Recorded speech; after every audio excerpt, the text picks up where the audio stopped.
नमस्कार, times of Swaraj के खास कार्यक्रम सियासी संग्राम में आप सबों का स्वागत है और मैं हूं संतोष सिंह। और आज स्वाभाविक तौर पर सियासी संग्राम में हम बात करेंगे जातीय जनगणना की। जी हां, जिस जनगणना को लेकर लोग हाईकोर्ट और सुप्रीम कोर्ट तक पहुंच गए थे, उस जनगणना के मामले में आज हाईकोर्ट का निर्णय आ चुका है। निर्णय के बाद स्वाभाविक तौर पर बिहार की राजनीति एक बार फिर से गर्मा गई है और इस कदर गर्मा गई है कि अब इसी राजनीति के सहारे मोदी को भी साधने की कोशिश तेज हो गई है। तो पहले लेकिन सुनिए, सुशील मोदी जी ट्वीट करके कहे हैं कि ये जो दुमुहा राजनीति हम नहीं करते हैं, हम तो खुद थे जातीय जनगणना के पक्ष में, यही लोग ठीक से प्ले नहीं कर रहे थे। अब तो आ गया आदेश, अब जितना जल्दी हो सके उतना तेजी से करिए। ट्वीट देख लीजिए सुशील मोदी जी का, बड़ा दिल से ट्वीट लिखे हैं। जितने लोग हैं जरा उनका बीजेपी में क्या बायोडाटा है देख लें मोदी जी, जो भी पिटिशनर हैं और जो सोशल मीडिया के पेज पर जो लिखते हैं, जरा उनका बायोडाटा वो देख लें कि कौन किस पार्टी से उनका रजिस्टर है। खैर, अब जरा सुनिए विजय सिन्हा क्या कह रहे हैं, लालू यादव क्या कह रहे हैं, तेजस्वी यादव क्या कह रहे हैं, विजय सिंह चौधरी क्या कर रहे हैं, नीरज क्या कर रहे हैं, और ललन सिंह ने भी ट्वीट करके बड़ी बधाई दी है नीतीश कुमार की। तो पहले इन तमाम नेताओं की बात अगर सुनिए, फिर इस बात का मतलब क्या है और इस जातीय जनगणना के होने से क्या होने वाला है, इस पर अभी हम चर्चा करेंगे। लेकिन पहले जरा इन तमाम नेताओं के ट्विटर हैंडल को जरा खंगालिए, आप भी, हम भी खंगाल रहे हैं। हम आपको हम ये यूट्यूब स्क्रीन पर, फेसबुक स्क्रीन पर हम आपको दिखा भी रहे हैं। फिर जिन लोगों ने जो बयान दिया है वो बयान भी आपको सुना रहे हैं। खास करके तेजस्वी और लालू यादव के बयान को गौर से सुनिएगा। लालू यादव बहुत कम शब्द में बोले हैं, लेकिन जरा गौर करिएगा। तेजस्वी के बयान को तो जरूर सुनिएगा कि क्या ये लोग सोच रहा है, इसको समझने के लिए ये जरूरी है। नीरज का बयान, चाहे विजय चौधरी का बयान में उस तरीके की चीज़ें नहीं है, नैरेटिव सेट करने की कोशिश हुई है, लेकिन वो चीज़ें नहीं है जो लालू यादव कह रहे हैं या तेजस्वी कह रहे हैं। जरा सुनिए। पता कर लीजिएगा, ये सब कुछ न्यायालय में पेच फंसाने का जो ये काम हो रहा है, या ये जो एक्सरसाइज हो रहा है, जिन लोगों के माध्यम से सबके पीछे भाजपा ही होती है, किसी न किसी तरीके से इस काम को रोका जाए। लेकिन आज ये प्रसन्नता की बात है कि माननीय उच्च न्यायालय ने बिहार सरकार के इस फैसले को सही माना है और जातीय गणना को आगे बढ़ाने की इजाज़त दे दी है। हम सरकार की तरफ से और महागठबंधन की तरफ से भी इसका स्वागत करते हैं, क्योंकि यह एक प्रगतिशील फैसला है और सरकार भी जो गणना का काम जहाँ पे रुका हुआ था उससे आगे तत्काल इसे बढ़ाने का काम शुरू कर देंगे। जितना दिन में रिपोर्ट अब तैयार हो सकता है? नहीं, ये तो उसकी प्रक्रियात्मक बात होती है। कितना दिन में तैयार होता है इससे ज़्यादा महत्वपूर्ण है कितने विश्वसनीय आंकड़े बनते हैं। इसलिए जितना दिन भी लगे, लेकिन आंकड़े विश्वसनीय हासिल हो, इस पूरी प्रक्रिया से सरकार की प्राथमिकता ये है। क्योंकि अलग अलग जातियों की संख्या तो अलग अलग जातियों के द्वारा भी दावा किया जाता है, जो कि सब जातियों की संख्या या प्रतिशत जो संबंधित जाति के लोग दावा करते हैं, उन सबको जोड़ दीजिएगा तो आपको 100 में पता नहीं 200 की संख्या आगे निकल जाए। इसलिए सही माने में किस जाति के कितने लोग बिहार में बसते हैं और इतना ही नहीं, उनकी संख्या क्या है और उनकी सामाजिक आर्थिक स्थिति कैसी है, वो भी इस गणना के माध्यम से इसका भी सर्वेक्षण हो रहा है। क्योंकि हर जात में गरीब है, इससे गरीब की पहचान होगी, हर जात के गरीब लोगों की पहचान होगी और आगे भविष्य में इन आंकड़ों के आधार पर उनके लिए कल्याणकारी योजनाओं के निर्माण में भी मदद मिलेगी। इसलिए ये बड़ा भारी क्रांतिकारी कदम है और सब लोग जानते हैं कि हम लोगों ने तो, क्योंकि हम लोगों ने तो भारत सरकार से ही आग्रह किया था कि आप करा दीजिए, पूरे देश में करा दीजिए, लेकिन वो नहीं माने। और जब मुख्यमंत्री के नेतृत्व में 10 सदस्यीय प्रतिनिधिमंडल गया, जाति गणना जो बिहार की जनता की सामाजिक आकांक्षा, राजनीतिक तिकड़म करने वाले लोग जो जाति सर्वे को अपरोक्ष रूप से रोकने की खतरनाक साजिश कर रहे थे, लेकिन सच तो सच होता है। माननीय उच्च न्यायालय ने ये वैसे दूषित मंशा वाले की याचिका को निरस्त किया, जाति गणना का मार्ग प्रशस्त किया और माननीय मुख्यमंत्री नीतीश कुमार जी के द्वारा जाति गणना के संबंध में लिए गए निर्णय और कार्यक्रम ये भविष्य के लिए तो नज़ीर बिहार के लिए बनेगा ही, देश के दूसरे राज्यों के लिए भी नज़ीर बनेगा। और वैसे लोग जो जनगणना के भी पक्ष में नहीं है, आज सामाजिक आर्थिक गणना करके सर्वे करके बिहार एक नज़ीर पेश करेगा। जनहित में फैसला हुआ है और ऐसे फैसला से हम समझते हैं कि लोगों का मनोबल ऊंचा होगा। जो यहाँ जो जिस तरह से हमारे नेता ने अपने संसाधन के माध्यम से जब मूव फेर लिया केंद्र सरकार जातिगत जनगणना कराने के लेकर, तो हमारे नेता ने जब अपने संसाधन के माध्यम से जब इसको कराने का फैसला लिया, जब कराया जा रहा था, इसके विरोध में लोगों ने याचिका दायर किया और इसका जो याचिका विरोध में जो दायर हुआ वो जो खारिज हुआ, इससे राहत मिली है। और बहुत मैंने जो हमको पहले से ही अंदाज था कि हम लोग को कोर्ट जो है राहत मिलेगा और कोर्ट फैसला लेगा। काम भी बहुत जल्द शुरू हो पाएगा। तर्क सही कोर्ट ने माना। बिल्कुल, काम भी बहुत जल्द अब शुरू हो पाएगा। जल्द ही, लगभग तो काम पूरा ही हो गया था और जल्द ही जो बचा हुआ काम है पूरा होगा। और निश्चित ही जो हमारी योजना को, जो सरकार की जो योजना है, जो लोग हैं, जो दबे कुचले लोग हैं, चाहे जो भी सामाजिक आर्थिक स्थिति जो है, शैक्षिक स्थिति, हर चीज़ स्थिति का जो पता लगेगा, उसके हिसाब से जो है विकास का रास्ता। देखिए, जो जाति आधारित गणना पे जो आज माननीय उच्च न्यायालय ने निर्णय लिया है, ये स्वागतपूर्ण है। ये बिहार की जनता की जीत है और ये बिहार हित में ये फैसला लिया गया है। जो फैसला, जो निर्णय महागठबंधन की सरकार आदरणीय नीतीश कुमार जी और राष्ट्रीय अध्यक्ष लालू जी के नेतृत्व में जो हम लोगों ने लिया था कि सरकार बनेगी तो जाति आधारित गणना यानी कास्ट बेस्ड सर्वे हम लोग कराने का काम करेंगे। लगभग 80% से ज़्यादा काम हो रखा था। बाद में भाजपा के कुछ लोगों ने मिलजुल करके साजिश रचने का काम किया और इसके बाद स्टे लगा। तो आज जो फैसला आया है, इससे बिहार के लोगों को बहुत लाभ होने वाला है। खास तौर पे हर जाति में हम लोगों का मानना है, हर जाति में गरीबी है और ये जाति आधारित गणना केवल जातियों की गिनती ही नहीं बल्कि उनकी आर्थिक स्थिति को भी जो है बताने का काम करेगी। तो सरकार को उन लोगों के लिए योजना बनाने में काफ़ी मददगार होगी। जो लोग रिक्शा चलाते हैं, जो लोग मजदूरी करते हैं, जो लोग भूमिहीन लोग हैं, जो नाला का सफाई करते हैं, जो लोग भीख मांगने का काम करते हैं, ऐसे जो गरीब हैं उनकी गरीबी का पता करके हम लोग जो है उनके लिए योजना कार्ड बना करके उनके लिए काम करेंगे। और आप सब लोगों को पता था, इसको लेकर के हम लोग मुख्यमंत्री जी के नेतृत्व में हम लोग सब लोग प्रधानमंत्री से भी मिलने गए थे, क्योंकि बिहार सरकार या राज्य की सरकारें सेंसस नहीं करा सकती हैं, कास्ट सेंसस नहीं करा सकती थी, इसलिए हम लोग सर्वे करा रहे हैं। अब तो हम लोगों की मांग होगी कि देश भर में जो है जातीय गणना जो है वो करानी चाहिए ताकि देश के लोगों को जो है फ़ायदा हो।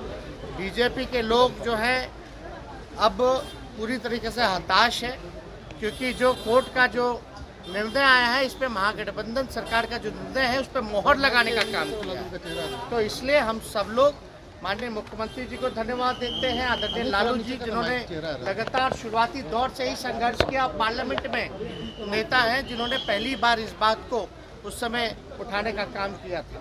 तो इससे हम सब लोग जो है सरकार उन गरीबों के लिए, उन लोगों के लिए काम करेगी। अब साइंटिफिक डाटा होगा तो सहूलियत होती है काम करने। ये ईडी लालू जी जिस तरीके से ईडी ने फाइल को अटैच जातीय जनगणना जातीय आधारित जनगणना जातीय आधारित जनगणना का आज जो फैसला हुआ है पटना हाई कोर्ट के द्वारा, ये स्वागत योग्य है और हम स्वागत करते हैं। ये सिर्फ फैसला नहीं है, गरीबों के पक्ष में ये फैसला है। अब गरीबों के रास्ते राह खुलेंगे। उनका सर्वेक्षण होने के बाद उनकी स्थिति का पता लगेगा, आर्थिक स्थिति क्या है, और उस आधार पर सरकार उनके लिए योजना बनाएगी, विकास के रास्ते खुलेंगे। तो हम लोग स्वागत करते हैं। अब गरीबों के रास्ते खुल गए। मुख्यमंत्री विपक्ष की जो बैठक होने जा रही है, मुख्यमंत्री को धन्यवाद देते हैं, तेजस्वी यादव को धन्यवाद देते हैं, जो काफ़ी मेहनत किए इसमें। विपक्ष की जो बैठक होने जा रही है लालू जी, वो कितनी सशक्त होगी? इंडिया का बैठक होने जा रहा है, इंडिया का, उसमें भी हम जा रहे हैं हम लोग। और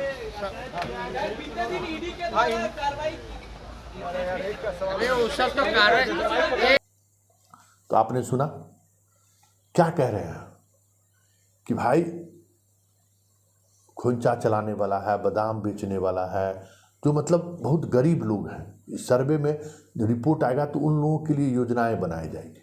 बात समझ में आया? क्या कह रहे हैं कि उन लोगों के लिए योजनाएं बनाई जाएगी।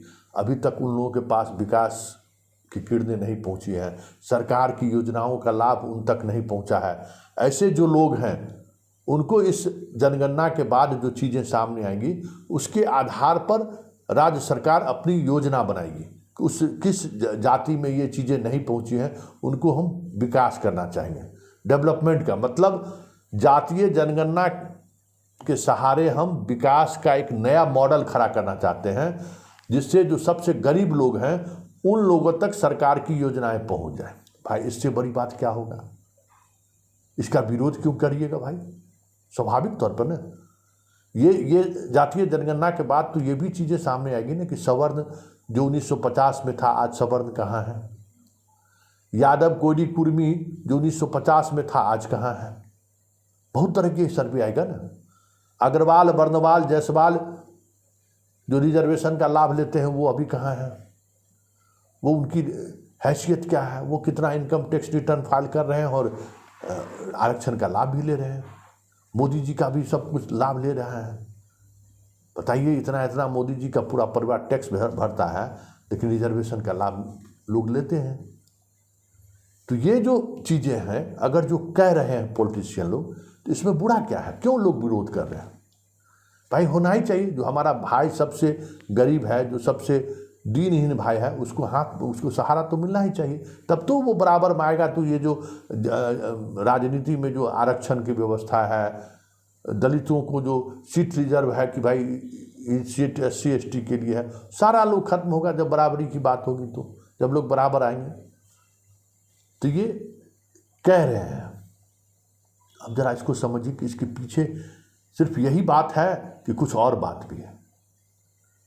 तो एक बात आप समझ लीजिए, जातीय जनगणना अगर हो गई, अभी सुप्रीम कोर्ट अगर रोक नहीं लगाए, अगर जातीय जनगणना हो गया तो ये तय मानिए कि बिहार की राजनीति 10 वर्षों में इतना बड़ा बदलाव के साथ देश और दुनिया के सामने खड़ा होगा जिसकी कल्पना हम आप नहीं कर रहे हैं। देखिए, बिहार की राजनीति को गौर कीजिए। सवर्ण की राजनीति चली आज़ादी के बाद, भूमिहार भी सत्ता में रहा, राजपूत भी सत्ता में रहा, लाला भी सत्ता में भोगा, जो जितनी ही संख्या था, भूमिहार भी भोगा। ब्राह्मण, भूमिहार, राजपूत सत्ता के शिखर पे रहा, सत्ता के काफ़ी करीब रहा, हर तरह का लाभ नुकसान जितना था इन लोगों ने भोग लिया। उसके बाद पिछड़ावाद का दौर आया तो यादव कोयली और कुर्मी जितना भोगना था भोग लिया, जितना संपत्ति अर्जित करना था कर लिया, सत्ता का लाभ जो उठाना था उठा लिया। अब जब जातिगत जनगणना होगा और ये लोग क्या कहते हैं कि हम 17% हैं, 7% हैं, 10%। अरे भाई, सवर्ण लोग तो अपना परसेंटेज जो भी आपका हो, आप तो अपना मलाई खा लिए ना। अब तो मलाई इन लोगों की बारी है ना। आप मलाई खा लिए, ये 3 गो मलाई खा रहा है, तो जब जातीय जनगणना होगा तो इन तीनों के मलाई पर भी तो प्रभाव पड़ेगा। जब चीज़ें सामने आएंगी कि भाई सवर्ण, तीनों चारों सवर्ण का जमीन कौन खरीदा, आज किसके पास है, प्रॉपर्टी किसके पास है, पेट्रोल पंप किसके पास है, सिनेमा हॉल किसके पास है, मॉल किसके पास है, सब में अब ये लोग हिस्सेदार हैं। इनकी भागीदारी भी कमेगी। फिर क्या होगा कि मान लीजिए पूरे प्रदेश में अति पिछड़े में सबसे गरीब जाति की आबादी पता चला कि हजार पंचायत में 2100 है, 50 गो है, और पूरे प्रदेश में पता चला कि 20 लाख, तो कहेगा ना कि 20 लाख का हिस्सेदारी दीजिए राजनीति में। आज बहुत ठक लिए तो किसका सीट कटेगा? ये लोग जो 7-7 गो 8-8 गो बांट लेता है, किसका सीट कटेगा? जात की राजनीति आप करते हैं ना, तो आप अपने ही कोटा में से उनको दीजिएगा। और जब सब कुछ क्लियर हो जाएगा कि भाई फलाना जात इतना, फलाना जात इतना, फलाना जात इतना, तो बाकी जात जो राजनीति करने वाली जात है वो तो भी तो कॉम्बिनेशन बैठाएगा कि सपोज कीजिए एक विधानसभा क्षेत्र है, यहाँ सवर्ण का वोट 30,000 है, अन्य पिछड़ी जाति का 1 लाख है, दूसरे कॉन्स्टिट्यूंसी में सवर्ण का वोट 80,000 है, पिछड़ों का वोट, अति पिछड़ों का वोट 40,000 है। तो अगर ये समझदारी रहेगा तो दोनों कॉन्स्टिट्यूंसी में कॉम्बिनेशन बढ़ सकता है ना कि तुम हमको वोट दो, हम तुमको वोट देंगे। मोतिहारी और सीतामढ़ी का जो शिवहर कॉन्स्टिट्यूंसी है उसको जरा उसके डेमोग्राफी पर जरा गौर कीजिए, वहाँ वोटिंग परसेंटेज पर गौर करिए। शिवहर में राजपूत की संख्या सबसे ज़्यादा है, मोतिहारी में बनिया की संख्या सबसे ज़्यादा है, लेकिन जीतता कौन है? मोतिहारी से राजपूत, शिवहर से बनिया, दोनों का कॉम्बिनेशन राधा मोहन सिंह बनाए हुआ है। वहाँ बनिया वोट देगा राजपूत को, यहाँ राजपूत वोट देगा बनिया को। ये जो राजनीति कर रहे हैं राधा मोहन सिंह, आने वाले समय में तो ये राजनीति आप लोग भी कर सकते हैं, क्योंकि सारी चीज़ें क्रिस्टल की तरह, जैसे मछली देख रहे हैं ना, ये मछली चल रहा है, साफ साफ दिख रहा है ना कि कितनी मछलियां हैं, कहाँ से पानी का बुलबुला आ रहा है। जब आपके पास सारा चीज़ रहेगा सामने में तो फिर क्या है, आप भी राजनीति कर सकते हैं। इस देश में ब्राह्मणवाद के खिलाफ आंदोलन की शुरुआत कहाँ हुई? तमिलनाडु में। आज देखिए ब्राह्मण वहाँ के कहाँ हैं, कैसे चीज़ें डिस्ट्रीब्यूट हुई। जयललिता मुख्यमंत्री बनी, कहाँ ब्राह्मणवाद रहा?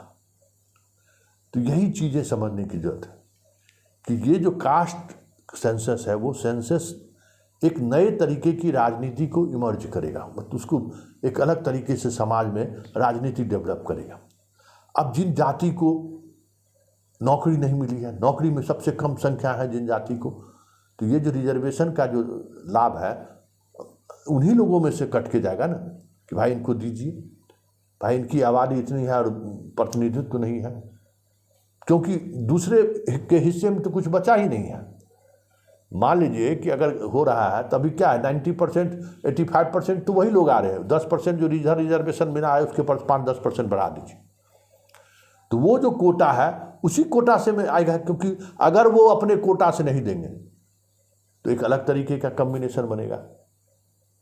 तो यूं समझ जाइए कि जातीय जनगणना एक ऐसा ज्वालामुखी है, जिस दिन विस्फोट करेगा आप कल्पना नहीं कर सकते हैं कि राजनीति का दिशा क्या होगा और दशा क्या होगा, कल्पना नहीं कर सकते हैं। क्योंकि अभी तक जातीय राजनीति के सहारे पर जिस तरीके से भावना भड़का कर राजनीति होती रही है, या धर्म के नाम पर जिस तरीके की राजनीति भावना भड़का कर होती रही है, वो सारी राजनीति डेवलपमेंट की तरफ केंद्रित हो जाएगा ना कि भाई अगर आप सत्ता में रहिएगा, अगर मैं सत्ता में हूँ तो हम अपने यहाँ चाहेंगे ना कि जो सबसे कमज़ोर वर्ग है उसको कुछ पहुँचा दें, वो हमारा वोट बैंक हो जाएगा। हैं ये क्योंकि हमको पता है कि हमारे कॉन्स्टिट्यूंसी में 1-2 10-10 20-20 है, लेकिन है 25,000, 100 150 है गांव में, पता नहीं चलता है, सबको जोड़ देंगे तो 25,000। ये 25,000 को अगर आप टारगेट ले लीजिएगा कि यही इस 25,000 जिसको कोई पूछने वाला नहीं है, इसको अगर हम टारगेट में अपने साथ जोड़ लिए तो हम चुनाव जीत जाएंगे। जैसे पंचायत चुनाव में भी देखिए ना कैसे चुनाव में हार जीत होता है। यही माइक्रो लेवल पर जो चीज़ें हो रही हैं, क्योंकि गांव के स्तर पर हर जाति कितना है सबको पता है, गणना कर लेता है। ऐसा थोड़ी है कि शर्मा जी कौन है और वर्मा जी कौन है, वो गांव में थोड़े फर्क लगता है कि शर्मा जी बढ़ई हैं कि वर्मा जी जो है सो लाला जी है। ये फर्क गांव में तो पता है ना पंचायत में कि वर्मा जी मतलब लाला, शर्मा जी जो है सो बढ़ई है, आई सिंह जी जो है सो राजपूत है, ई सिंह जी जो है सो भूमियार है, ये झा जी जो है सो झाजी है, ये पांडे जी जो है सो भूमियार है। ये कहीं का भी जो है कुछ सब कुछ पता है वहाँ। तो वहाँ जिस तरीके से कॉम्बिनेशन बना के लोग चुनाव लड़ रहे हैं, देखिए ना जो मजबूत कास्ट है वो पंचायत में कहाँ टिका हुआ है। आज 50% रिजर्वेशन है, ये अलग बात है। उस रिजर्वेशन की वजह से अति पिछड़े लोग आ रहे हैं, और वो रिजर्वेशन अगर ख़त्म भी हो जाएगा तो जिस तरीके की राजनीति गांव में चलनी शुरू हुई है, आप देखिए ना कितना दबंग कास्ट के कोई बचा है, चाहे राजपूत भूमियार ब्राह्मण हो, चाहे इधर यादव कोई कुर्मी हो। देखिए सारा कॉम्बिनेशन ध्वस्त हो गया। जो रिजर्व कॉन्स्टिट्यूंसी नहीं है वहाँ भी ये अब खेला चलने लगा कि कैसे हम हराए, क्योंकि हमको पता है कि कितनी जात है, और फिर जात पता है तो मुखिया जी को भी पता है कि हमको किस वोट बैंक को अपने साथ रखना है। हम मुगराह है ये हैं, हमने अपने साथ एक कमज़ोर को साथ रखेंगे तो उसका एक डेवलपमेंट का एक अलग तरीके का नज़रिया सामने आएगा। और ये अगर स्टेट लेवल पर होनी शुरू हो गई तो स्वाभाविक तौर पर चीज़ें बदलेंगी। भाई हमारा कास्ट का पूरे बिहार में आबादी 20 लाख है, और हम लोग 20 लोग भी हमारा नौकरी में नहीं है, 100 आदमी भी नौकरी में नहीं है। कहेंगे ना कि हमारी आबादी के अनुसार क्यों नहीं नौकरी में है, तो आप जो रिजर्वेशन रखें उसका लाभ आप अपने कोटा में से हटाइए। आप 80% ले रहे हैं, आप हटाइए, आप दीजिए हमको कोटा बढ़ाइए। तो रिजर्वेशन के अंदर जो रिजर्वेशन की बात होगी वो चीज़ें नए तरीके से सामने आएंगी। करीब पिछड़ा का हक मारी तो गजादबे कोई कुर्मी अग्रवाल बर्नवाल कर रहा है जी, बताइए। धन संपत्ति भी है और नौकरियों का लाभ ले रहा है। अब बेचारा कुम्हार, कलवार, नुनिया, ये सब जो अति पिछड़ा वाला है, इसमें भी जो है जो मजबूत है, जिस तरीके से चौरसियार कुछ मजबूत है, होशगर है, वो नौकरी ले रहा है। बाकी सब कुम्हार, हलवाई उलवाई गायब है। तो अति पिछड़ा का भी जो रिजर्वेशन है उसमें भी जो पिछड़ा है उसको लाभ लेने के लिए मजबूर होना पड़ेगा सरकार को भी, और जो जनप्रतिनिधि चुनाव लड़ेंगे उसको भी। इसलिए निश्चिंत रहिए, दिमागी तौर पर समझिए कि ये एक ऐसा ज्वालामुखी है जिस ज्वालामुखी से विस्फोट होने पर इस प्रदेश की पूरी राजनीति बदल जाएगी, जिसको बदलने में बरसों बरस लग गए, अभी भी नहीं बदला है। मेरा तो मानना है कि नीतीश कुमार जिस दिन जीतन राम मांझी को इस प्रदेश का मुख्यमंत्री बनाया था, नरेंद्र सिंह, महाचंद्र सिंह, सम्राट चौधरी अगर राजनीति नहीं करते तो वो जो दलित का सर्किल था, देखिए आप गौर करते हुएगा जाइएगा कहीं पर, आपको इसका प्रजापति ब्रह्म कुमारी का जब आप जाइएगा कहीं मंदिर दिखेगा तो उसमें घड़ी लगा रहता है, कल युग, सतयुग, चारों युग के बारे में लिखा रहता है, घड़ी चलता है। तो ये समाज का जो घड़ी है ना, सवर्ण से धीरे धीरे धीरे धीरे धीरे अगर इस प्रदेश का मुख्यमंत्री जीतन राम मांझी 5 साल रह जाता तो दलित वाला जो चक्कर है ना वो चक्र पूरा हो जाता। मतलब सवर्ण भी मुख्यमंत्री रहा, यादव भी मुख्यमंत्री रहा, कुर्मी भी मुख्यमंत्री रहा, कोरियो मुख्यमंत्री रहा, अब दलित भी मुख्यमंत्री रहा, सबको संतुष्टि होता रही, सब तो हम लोग बन गए। अब रामविलास पासवान तो पहले से थे। तब होता कुछ पॉजिटिव राजनीति होनी चाहिए, तब राजनीति में बने रहने के लिए दूसरे तरीके की राजनीति डेवलप करते। लेकिन हम लोग बीच में जीतन राम मांझी को इतना हवा दे दिए कि वो चेन ब्रेक हो गया, फिर नीतीश की वापसी हो गई, फिर लालू आ गए। तो ये जो चेन है वो जब तक चेन सोसाइटी के उस चेन को एक एक कड़ी के रूप में जोड़ते हुए आगे जब तक नहीं बढ़ेगा, आखिरी आदमी तक जब तक वो चीज़ें नहीं पहुंचेंगी, ये कास्ट की राजनीति समाप्त नहीं होगा, ये धर्म की राजनीति भी नहीं चलेगी। समझ गए? इसलिए ये फैसला ऐतिहासिक फैसला है और इसका असर खास करके बिहार की राजनीति पर व्यापक पड़ेगा।